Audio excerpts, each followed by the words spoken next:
তাকে মিথ্যে কথা বলে, হার্ট অ্যাটাকের কথা বলে তাকে হাসপাতালে নেওয়া হয়েছে। হাসপাতালে নিয়ে তাকে চিকিৎসার নামে ইনজেকশন দিয়ে তাকে হত্যা করা হয়েছে। সে হত্যার বিচার চান। আমরা সর্ব অবস্থায় মহান মুনিবের দরবারে শুকরিয়া আদায় করি, যে অবস্থায় থাকি না কেন। এখন কি ভালো আছেন নাকি? আগে কি ভালো ছিলেন? কিছুদিন আগে একটু বেশি কষ্টে ছিলেন, এখন একটু বেশি ভালো আছেন।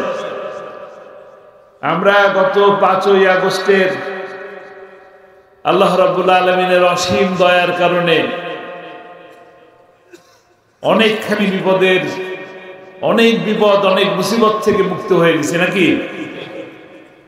আল্লাহ যেন আমাদেরকে এই বিপদ, এই জালিমের জুলুম, এই লুটেরাদের লুটপাট থেকে আমাদেরকে যেন রেহাই করেন।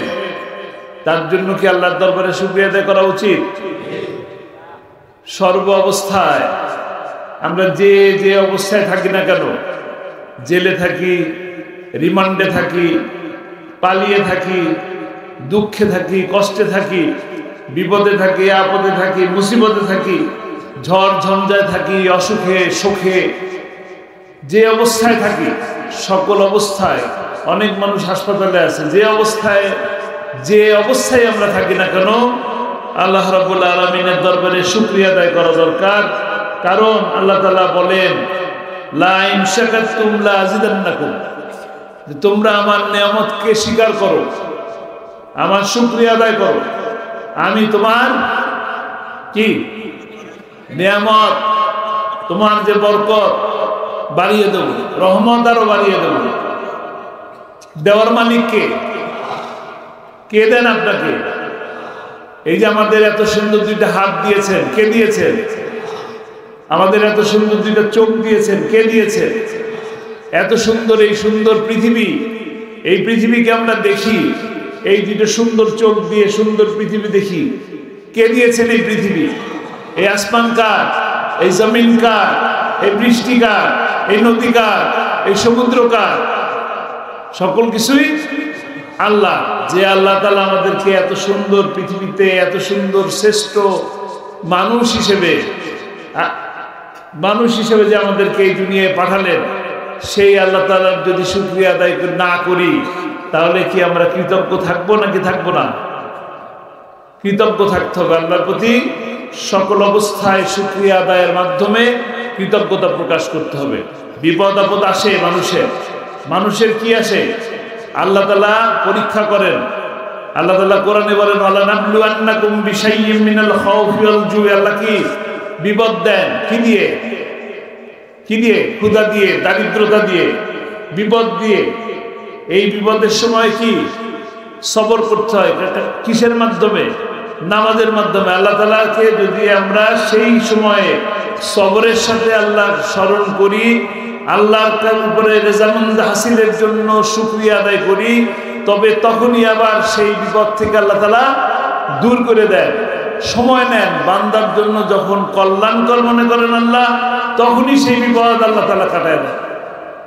আমরা যে 16ই জুলাই থেকে 5ই আগস্ট পর্যন্ত যে বিপদের মধ্যে ছিলাম, একের পর এক মানুষ মারা গেছে, আমাদের কলিজার টুকরা এই সন্তান সমতুল্য ছাত্ররা যে জীবন দিলেন, এই জীবন দিলেন কিভাবে? নানান বিপদের মুখে, ঝড়ঝঞ্ঝার মুখে, মানুষের গুলির মুখে জীবন দিয়ে দিচ্ছেন না? বিপদের মধ্যে ছিলাম না? তার আগে বিপদ ছিল না? তার আগেও বিপদ ছিল। সেই বিপদগুলো কাটলো কি করে?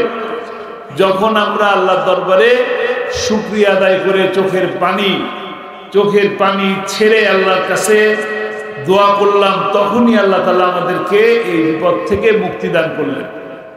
আবার যেন বিপদ না আসে, আবারও যেন আমরা বিপদের সম্মুখীন না হই, আবারও যেন আমরা সেই জেল জরিমানার মধ্যে না যাই, আমরা যেন এই সুন্দর পরিবেশের মধ্যে সুন্দর করে থাকতে পারি।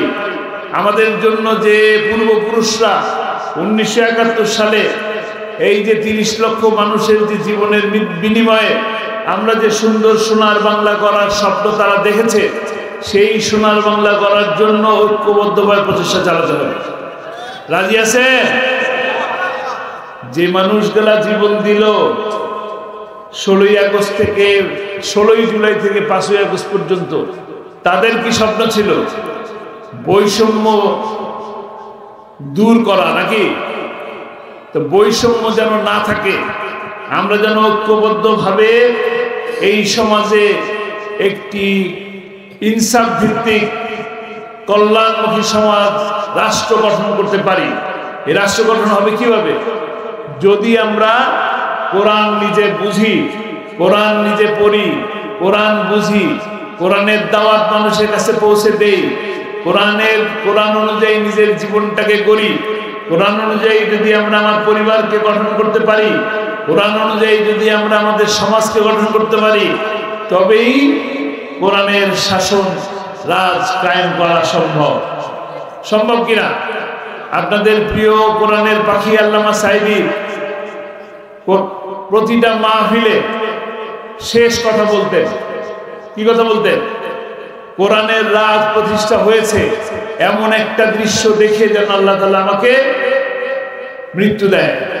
তিনি কি সেই কোরআনের রাজ প্রতিষ্ঠা হয়েছে এই দৃশ্য দেখে চলে গেছে? চলে যান নাই। কি দৃশ্য দেখে গেছেন? তিনি জুলুম অবস্থায় দেখে গেছেন, দেশে জুলুম, শান্তি নাই, সেই অবস্থায় দেখে গেছেন। কিন্তু সেই অশান্তির মধ্যেও তিনি আপনাদের সকলকে সালাম জানাইছেন কিনা? দেখছেন ফেসবুকের মধ্যে এরকম মিষ্টি মধুর হাসি আর দেখছেন জীবনে? একটি সুন্দর হাসি দিয়ে সকলকে সালাম দিয়ে তিনি দুনিয়া থেকে বিদায় নিয়েছেন। উনি কিন্তু সাধারণভাবে দুনিয়া থেকে যান নাই। 13টা বছর জেলের মধ্যে বন্দী থাকছেন। আপনাদের প্রতিবাদের কারণে 28শে ফেব্রুয়ারি সেই ফাঁসির রায় রুদ্ধ হয়েছে, কিন্তু আজীবন জেলে থাকতে হয়েছে। জেলে থাকার পরে তাকে মিথ্যে কথা বলে হার্ট অ্যাটাকের কথা বলে তাকে হাসপাতালে নেওয়া হয়েছে। হাসপাতালে নিয়ে তাকে চিকিৎসার নামে ইনজেকশন দিয়ে তাকে হত্যা করা হয়েছে। সে হত্যার বিচার চান? হত্যার বিচার কিভাবে করবেন? হত্যার বিচার করবেন তার যে, না হত্যা দিয়ে না, তার যে স্বপ্ন ছিল, শেষ কথা ছিল, তার স্বপ্ন ছিল কোরআনের রাজ প্রতিষ্ঠা হয়েছে, এই দৃশ্য দেখে যেন তার মৃত্যু হয়। সেই স্বপ্ন কি পূরণ হয়েছে? আমরা সেই স্বপ্ন পূরণ করব। রাজি আছি? কোরআনের রাজ প্রতিষ্ঠা করার জন্য আমাদেরকে মানুষের কাছে কোরআনের দাওয়াত পৌঁছে দিতে হবে। যে কোরআনের দাওয়াত দেওয়ার জন্য আল্লামা সাঈদীকে 13 বছর কারাগারে থাকতে হয়েছে, ফাঁসির রায় নিতে হয়েছে, 13 বছর শীতের মধ্যে, গরমের মধ্যে, ছোট্ট একটা ঘরের মধ্যে থাকতে হয়েছে। এরকম একজন না, এতক্ষণ যার কথা শুনলেন তিনিও কিন্তু কত মাস ছিলেন? 3 বছর, টানা 3 বছর জেল খেটেছেন। অপরাধ কি ছিল? কোরআনের দাওয়াত দেওয়া। আর কোন অপরাধ ছিল? আমির হামজা কি রাজাকার? তো উনি জেলে ছিলেন কেন?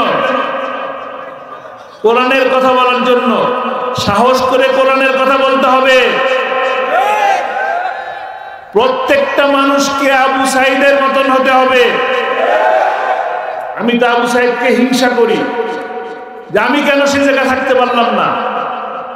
সেই সময় যদি আমি ওইখানে থাকতাম, মুখটা পেতে দিতাম 2 হাত বাড়িয়ে, আজকে তার মতন আমিও একদিন অমর হয়ে যেতে পারতাম। জালিমের বিরুদ্ধে দাঁড়িয়ে যেতে হবে, জালিমের বিরুদ্ধে দাঁড়িয়ে যেতে হবে। শক্ত পায়ে দাঁড়িয়ে যাবেন ইনশাআল্লাহ। আল্লাহর মদদ আসবে, আল্লাহর সাহায্য আসবে। বিনা অপরাধে কোনো কারণ ছাড়া শুধু কোরআনের কথা বলার কারণে আলেম ওলামাদেরকে একের পর এক গ্রেফতার করা হয়েছে, একের পর এক জেলে নেওয়া হয়েছে, ডান্ডা বেরি পরিয়ে নেওয়া হয়েছে, অসম্মানিত করা হয়েছে। অথচ এখন তাদেরকে দেখি কি সুন্দর হাসি মুখে নামে। চলবে না, এটা চলবে না। ছাত্রলীগ নিষিদ্ধের নামে তাদেরকে ক্ষমা করা যাবে না। প্রতিটি হত্যার বিচার করতে হবে। যারা 28শে অক্টোবর লগি বৈঠা দিয়ে রাজপথে পিটিয়ে সাপের মতন পিটিয়ে হত্যা করেছে, তাদের বিচার করতে হবে। যারা 5ই মেতে আলেম ওলামাদেরকে রাতের আধারে পাখির মতন গুলি করে হত্যা করেছে, তাদের প্রত্যেককে বিচার করতে হবে। রায়নগর সৃষ্টি করেছে, তাদেরকে বিচার করতে হবে। নিষিদ্ধের নামে ক্ষমা করা যাবে না, খুনিদের বিচার হতে হবে। আর যারা খুনি না, যারা অপরাধের ছাড়ে ছিল না, যারা মানুষের কল্যাণ করেছে, মানুষের উপকার করেছে, তাদেরকে পুরস্কৃত করতে হবে। ঠিক কিনা? রাজি আছেন?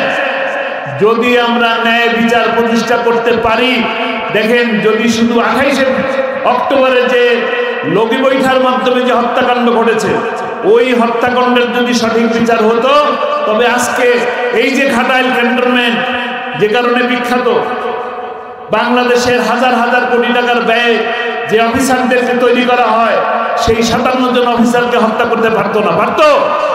পারতো না। সেনাবাহিনী আমাদের গর্ব। সেই সেনাবাহিনীর 57 জন অফিসারকে একটা দিনের মধ্যে হত্যা করা হয়েছে। আমরা সেই হত্যার বিচার চাই, সঠিক বিচার চাই। সঠিক বিচার ইনশাআল্লাহ করব। এই যে আজকে ভালো আছি, এই যে বিজয়, 5ই আগস্টের বিজয়, এই বিজয়ই কাঙ্ক্ষিত বিজয় নয়। এটা কি বিজয়? কাঙ্ক্ষিত বিজয় সামনে। সেই কাঙ্ক্ষিত বিজয়ের লক্ষ্যে আমাদেরকে এগিয়ে যেতে হবে। রাজি আছি আমরা? কিভাবে? কোরআনের দাওয়াত দিয়ে, কোরআন বুঝিয়ে। কারণ এই হত্যাকাণ্ড দিয়ে কখনোই মানুষ ভালো থাকতে পারে না। প্রতিশোধের নেশায়, জিঘাংসার মাধ্যমে, প্রতিহিংসার মাধ্যমে দেশ উন্নয়ন হয় না। দেশের উন্নয়নের জন্য ঐক্যবদ্ধ প্রচেষ্টা দরকার এবং সঠিকভাবে চালানো দরকার। বিচার, ন্যায় বিচার প্রতিষ্ঠা হওয়া দরকার। আসুন আমরা সেই সুন্দর সমাজ গড়ার জন্য এগিয়ে যাই, যে সমাজের স্বপ্ন আমাদের পূর্বপুরুষরা দেখেছেন, যার জন্য জীবন দিয়েছেন, রক্ত দিয়েছেন, মা বোনরা তাদের ইজ্জত দিয়েছেন। সেই সমাজ আমরা গড়ব কোরআনের মাধ্যমে, কোরআনের রাজ প্রতিষ্ঠানের মাধ্যমে। আল্লাহ তাআলা আমাদেরকে সে তৌফিক দান করুন। আমরা সকলে কোরআনের দাওয়াত মানুষের ঘরে ঘরে পৌঁছে দেব, কোরআনকে বোঝাবো, কোরআন নিজে পড়বো। কাজে আছি? কোরআন নিজে পড়বো, কোরআন নিজে বুঝবো, এটা রাজি আছি।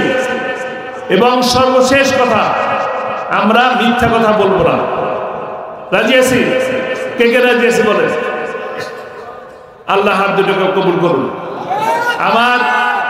আমার মরহুম, আমার শহীদ পিতা, আপনাদের সকলের প্রিয় কোরআনের পাখি শহীদ আল্লামা দেলোয়ার হোসেন সাঈদী রাহিমাহুল্লাহ, তিনি মাহফিলের শেষে হাত উঁচু করতেন, সবাইকে দিয়ে হাত উঁচু করতেন, ওয়াদা নিতেন। কোনো কোনো সময় বলতেন যে আমরা যৌতুক দেব না, বলতেন না? কোনো সময় বলতেন যে আমরা 5 ওয়াক্ত নামাজ পড়বো, রাজি আছি বলতেন। আমি আজকে আপনাদেরকে এইটাই আদায় করে নিলাম যে আল্লাহ সাক্ষী, আমরা মিথ্যা কথা বলবো না, মিথ্যা কথা বলবো না, মিথ্যা কথা বলবো না। আল্লাহ আমাদেরকে কবুল করুন। ওয়া মা তৌফিক ইল্লা বিল্লাহ। আসসালামু আলাইকুম ওয়া রাহমাতুল্লাহ।